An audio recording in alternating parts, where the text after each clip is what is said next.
पुष्ट होता चला गया। जो नाभि से एक तार लगा हुआ है, तो नाभि खुला हुआ है कि नहीं? उस समय के भी लोगों को संत चेता रहे हैं कि याद रखना, यहां पर भी तुम मर सकते हो। गर्भस्थ शिशु की भी मौत होती कि नहीं होती है? होता है कि नहीं? होता है। मरे हुए भी बालक का जन्म होता है। मनुष्य शरीर में तो आया लेकिन टिक नहीं पाया।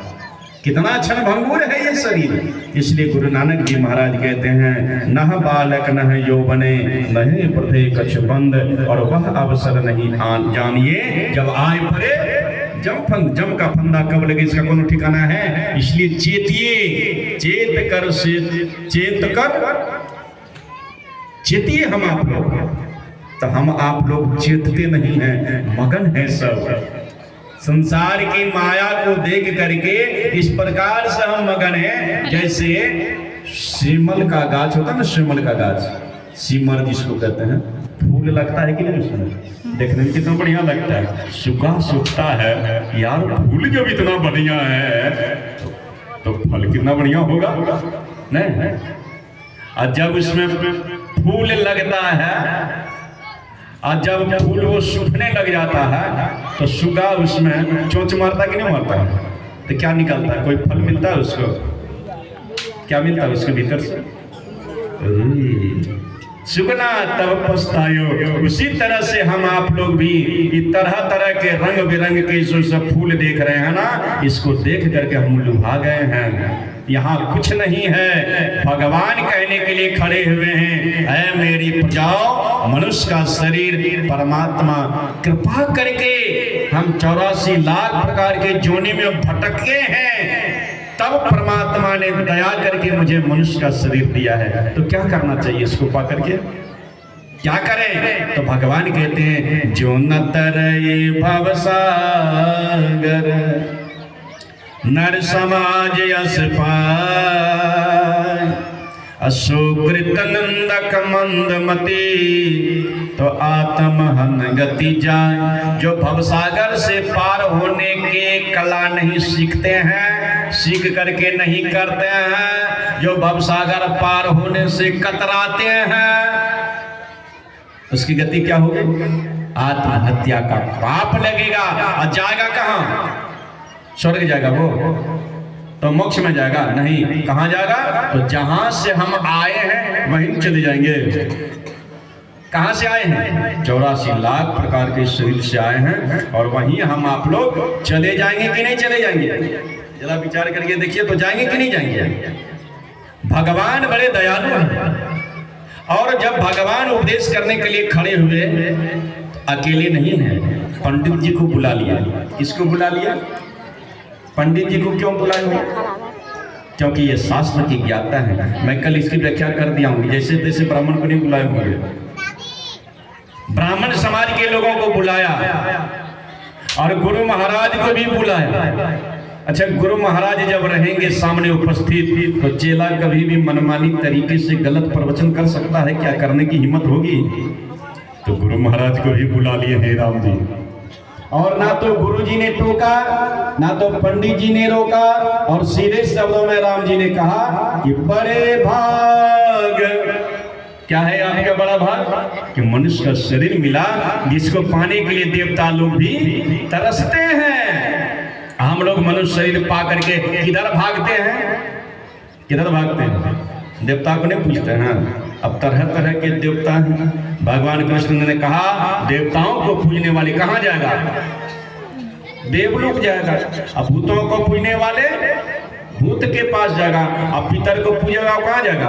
पितर लोग जाएगा। कहीं शांति है? जरा विचार करके देखिए तो।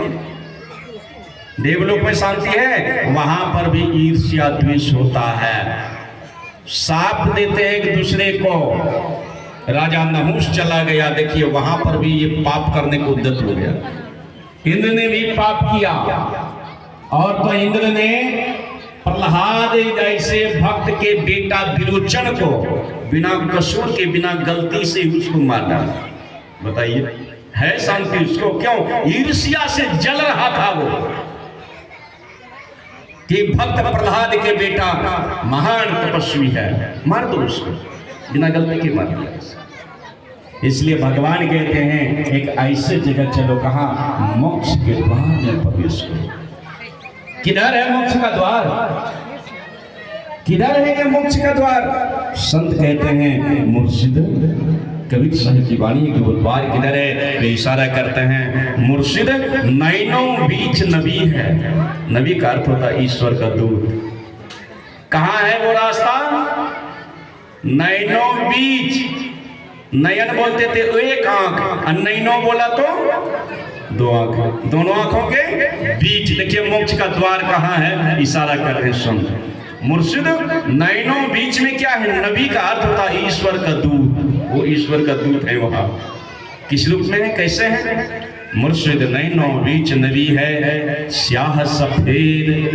ध्यान करने वाले अगर ध्यान करेंगे, हम पूछते हैं कुछ लोगों से, ध्यान करते हैं ना? तो हाँ, कौन चीज के ध्यान करते हैं? तो बिंदु का ध्यान करे।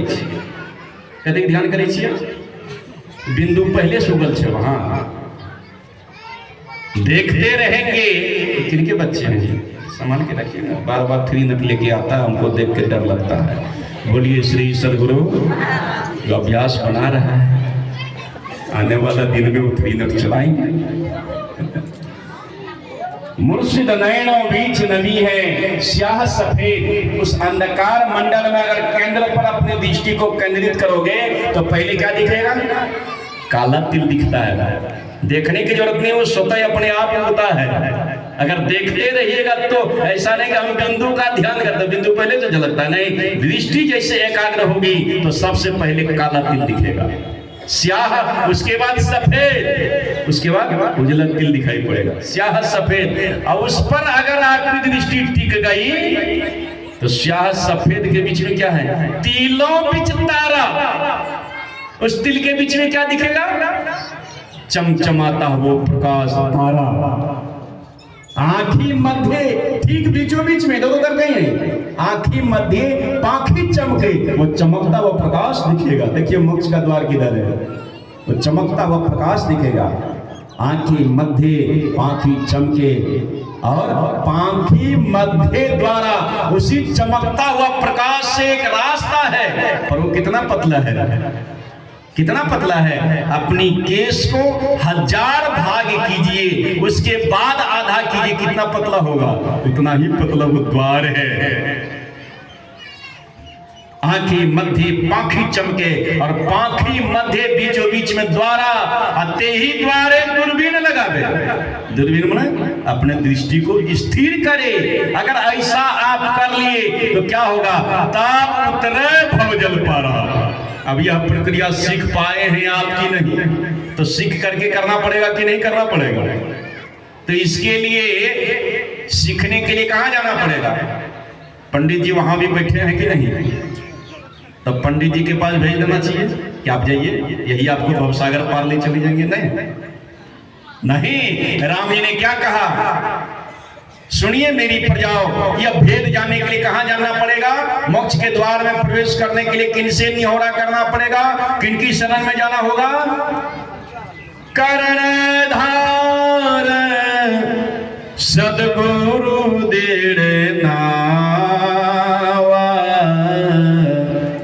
दुर्लभ साज सुलभ करी पावा।